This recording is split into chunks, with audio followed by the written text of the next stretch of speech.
Si Karl Anthony Towns pare, nabigla at nagulat din sa kayang gawin nitong si Junmar Fajardo, ang sentro ng Gilas Pilipinas. Natalo man ang Gilas Pilipinas kontra dito sa team ni Karl Anthony Towns ng Dominican Republic.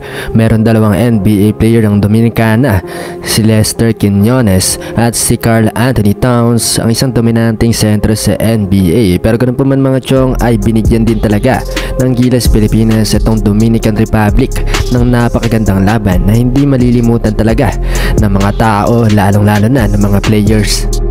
At ang tinagurian na crowd's favorite mga chong dahil sa dami ng fans ni Renz Abando.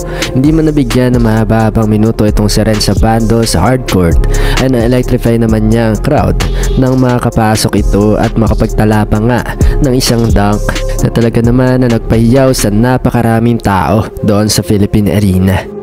At isa pang usap-usapan ngayon mga chong matapos ang laban ng Gilas Pilipinas kontra sa Dominican Republic ay ang hindi nga pagpasok at pagbangko kay CJ Perez. Yan ang mga pag-uusapan natin sa video na to mga chong, kaya naman like na ang ating video at mag-subscribe na rin sa ating channel. Unahin na natin pag-usapan muna itong si Kiefer Ravena. Sa dinami-dami ng mga bashers ni Manong ay mga chong ngayon ay nagbago na ang mga pangyayari dahil nga sa pinakitang puso Ravena at talagang lumaban naman talaga si Manong ng buong puso. Ay nagbago na ang pananaw ng mga fans dito.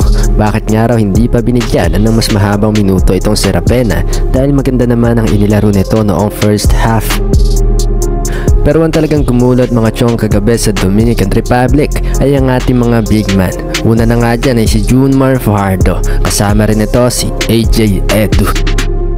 Grabe mga chong ang ipinakita ni Abay kontra sa Dominican Republic, kahit nakatapat pa niya ang pinagmamalaki na NBA center na ngayon ay naglalaro sa Dominican Republic na si Karl Anthony Towns ay hindi nagpatinag itong si Abay. Talagang ipinakita ni Junmar Fajardo kung sino talaga siya kontra dito sa Dominican Republic. Kaya naman mga chong ay hindi na nga pinasok si Kai Sotto dahil nagiinit na ang mga kamay nitong si Junmar Fajardo. Maging ang head coach nga mga chong ng Dominican Republic ay sumakit ang ulo dito kay Junmar Fajardo. Kaya nga para sa akin mga chong, sana ay mas nabigyan pa ng madaming pagkakataon si Abay sa poste nang maipakita niya talaga kung sino siya. Biruin niyo mga chong, kabantayan ni Junmar Fajardo ang 3-time NBA All-Star, ang sentro ng Dominican Republic na si Karl Anthony Towns. Pero kahit na ganun mga chong ay nakapagtala pa rin si Fajardo ng 16 points, perfect mga chong, 5 out of 5 shooting at nakapagtala pa ng 7 rebounds yan kontra kay Karl Anthony Towns. Kaya naman mga chong ay nahirapan din talaga itong Dominican Republic sa Gilas Pilipinas.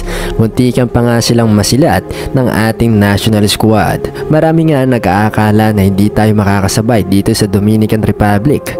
Pero nagkamali mga basketball fans, bagamat meron dalawang NBA player, ang Dominicana ay nakipagsabayan pa rin ang ating nag-iisang NBA caliber na si Jordan Clarkson. Pero mga chong, hindi lang si Junmar Fajardo ang nagpakitang gilas dito.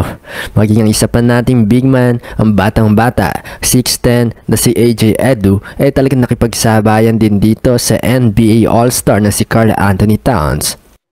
Sa isang interview nga rin mga chong pagkatapos ng laro ay namin rin talaga ni Towns na bilib rin talaga siya dito sa bata na si AJ Edu. Maging ang head coach nga rin ng Dominicana ay napabilib din sa talino ng ating mga bigs para makontain nga itong si Karl Anthony Towns at hindi masyadong makagawa. Kaya naman masasabi natin mga chong na napaka-bright talaga ng Gilas Pilipinas squad. Ano masasabi nyo dito sa ipinakita ng ating dalawang big na si AJ Edu at Junmar Fajardo kontra dito sa napakalakas na team ng Dominican Republic? Pero ang pinakamatinding tanong talaga ngayon mga chong na napakaraming Gilas fans ay kung ano nga ba pwedeng maging resulta sana kung hindi na fouled out itong si Jordan Clarkson. O kaya ano mga chong, paano kaya kapag hindi na fouled out si Jordan Clarkson sa 4th quarter? Baka nanalo pa ang Gilas. Ano masasabi nyo dito? Magkomento lang kayo dyan sa ibaba. Lahat ng comment nyo ay babasahin natin syempre at pupusuan ko yan. Ito nga rin ang sinasabi ni Coach Chot Reyes na talagang nagbago ang laro ng Gilas Pilipinas nang ma-fouled out itong ating NBA caliber na si Jordan Clarkson. Pansin niyo rin ba mga chong na puro ISO na lang at wala nang magandang play ang ginagawa ng Gilas nung hindi na nakabalik itong si Jordan Clarkson? Ano palang masasabi niyo mga chong nung hindi na nakabalik si Jordan Clarkson sa fourth quarter sa mga huling minuto? Kung hindi tayo nagkakamali ay 3 minutes and 25 seconds. Magkomento lang kayo dyan sa ibaba mga chong, lahat ng opinion nyo ay babasahin natin yan na pupusuan. Kaya naman mga chong ay talagang dismayado si JC nang ma-fouled out sa laro kontra dito sa Dominican Republic. Nakapagtala nga mga chong pagkatapos ng laro si JC ng 28 points, 7 rebounds at 7 assists. Talagang pumutok mga chong itong si Jordan Clarkson, kaso nga lang ay medyo marami siyang naging turnover dito sa laro. Mahirap din talaga kasi ang katayuan ni Jordan Clarkson na bumubuhat sa Gilas. Puro kasi ISO ang nangyayari at diskarte na niya para maka-score tayo kontra dito sa naglalakihang mga players ng Dominican Republic. At base nga mga chong kay Jordan Clarkson sa kanyang post-interview ay masama daw ang mga tawag ng referee at pumapabor nga daw ito sa team ng Dominicana.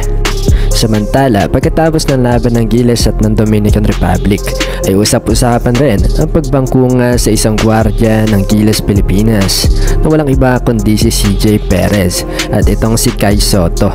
Para sa akin mga chong, si Kai Soto ay hindi kasi nabigyan ng mahababang minuto dahil nga nakakuha agad ito ng 2 fouls. Samantala naman mga chong, sabi naman ni Coach Chot Reyes kung bakit hindi niya naipasok itong si CJ Perez dahil nagiinit na raw sa loob itong si Jordan Clarkson. Kaya naman mga chong, para sa akin, kaya nung nawala na si Jordan Clarkson sa hardcourt ay hindi na alam ng Gilas kung paano sila makaka-score kontra dito sa Dominican Republic. Para bang ang mga play na baon-baon ni Coach Chot Reyes ay para lang talaga dito kay Jordan Clarkson. Kaya maganda talaga na ang Gilas Pilipinas dapat ay may malupit na sistema para makasabay sa mga laro ng ibang mga bansa. Hindi lang sa team ng Dominican Republic, maging sa mga European team na tinitingala ngayon dahil sa epektibo nilang sistema pagdating sa basketball. Kitang-kita naman mga chong kung paano na nagpanik ang Gilas squad nung nawala na si Jordan Clarkson. Para sa akin mga chong, sariling opinion ko lang to na mas maganda kung naipasok man lang sana itong si CJ Perez sa first half o maging sa third quarter para man lang sana nag-init at makatulong pa sa Gilas Pilipinas. Kitang-kita naman ang naging butas sa pagkawala ni Jordan Clarkson at kilala naman natin si CJ Perez na kayang gumawa ng sariling tira. Yun lang mga chong, yun lang ang aking opinion patungkol dito. Kailangan natin na gamitin lahat ng players na nasa pool dahil sayang naman kung hindi naman din sila ipapasok.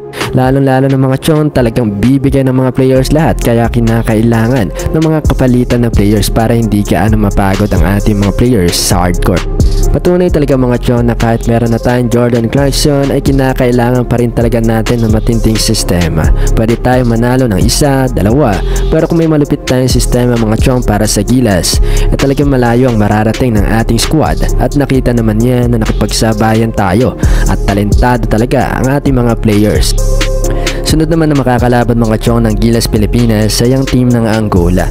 Kung sa Dominican Republic ay dehado tayo, dito naman mga chong ay liyamado naman tayo dito kontra sa Angola. Pero mga chong ay hindi pa rin tayo nakakasigurado dahil maganda rin ang ipinakita ng team ng Angola kontra sa number 7 na bansang Italy. Talo man tayo mga chong dito sa Dominican Republic ay sabi nga ni Abay na ginawa naman nila lahat at babawi na lang sila sa susunod na game. Kayo mga chong, ano masasabi nyo dito sa bakbakan ng Gilas Pilipinas at ng Dominican Republic? Napakagandang laban. Magkomento lang kayo dyan sa ibaba mga chong. Gusto ko malaman ang inyong mga opinion patungkol dito. Lahat ng yan ibabasahin ko at pupusuan.